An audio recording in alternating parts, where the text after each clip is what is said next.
હવે વાત કરીશું સુરતની તો સુરત શહેર પોલીસ દ્વારા ડ્રગ્સનો ઇન સુરત સિટી અભિયાન ચલાવવામાં આવી રહ્યું છે। આ અભિયાન અંતર્ગત ગેરકાયદેસર માદક પદાર્થનું વેચાણ કરતા તેમજ તેની હેરાફેરી કરતા ઈસમો સામે પોલીસ દ્વારા કાર્યવાહી કરવામાં આવી છે। ત્યારે સુરત શહેર ક્રાઇમ બ્રાન્ચ દ્વારા એમડી ડ્રગ્સની હેરાફેરી કરતા વધુ 2 ઈસમો ઝડપાયા છે।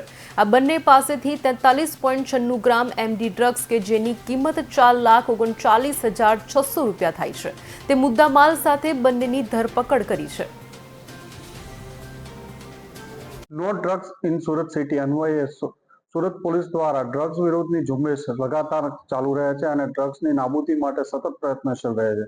એ દરમિયાન ક્રાઇમ બ્રાન્ચના પોલીસ ઇન્સ્પેક્ટર કેઆઈ મોદી અને પીએસઆઈ સિંધાને એક બાતમી મળી હતી કે વેડ રોડનો નામાંકિત શાહિદ અને રાંદેરનો કુણાલ, આ બંને જે એક નોટોરિયસ પર્સન છે, આ બંને મુંબઈથી ડ્રગ્સ એમડી પ્રતિબંધિત ડ્રગ્સ એમડી લાવી સુરત શહેરમાં વેડ રોડ અને રાંદેરમાં વેચે છે। આ બાતમી આધારે PI Modi, PSI Sindha, PI Jain Goswami અને પીએસઆઈ વાળા 2 ટીમો બનાવી અલગ અલગ જગ્યાએ વોચમાં રહેલા હતા।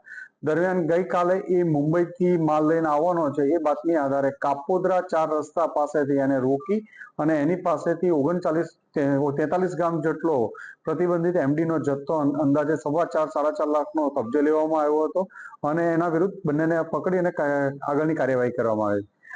જે આ બંને પકડાયેલા ઈસમ છે શાહિદ ઉર્ફે દાનિશ મયુદ્દીન શેખ અને કુણાલ ભરતભાઈ પટેલ, આ બંને અગાઉ મર્ડર, મોબાઈલ સ્નેચિંગ, પાસા જેવા અનેક ગુનાઓમાં પકડાઈ ચુક્યા છે। જેલમાં પણ એમના વિરુદ્ધમાં પ્રિઝનર એક્ટ વિરુદ્ધના ગુના દાખલ થયેલા છે અને બંને છેલ્લા 1 માસમાં 4 વાર મુંબઈ જઈ ટ્રીપ મારી અને 40 થી 50 ગ્રામ જેટલો જથ્થો લાવી અને વેચતા હતા। મુંબઈમાં મલાડ વિસ્તારમાંથી લાવતા હતા। આગળની તપાસ એ બાબતની ચાલુ છે।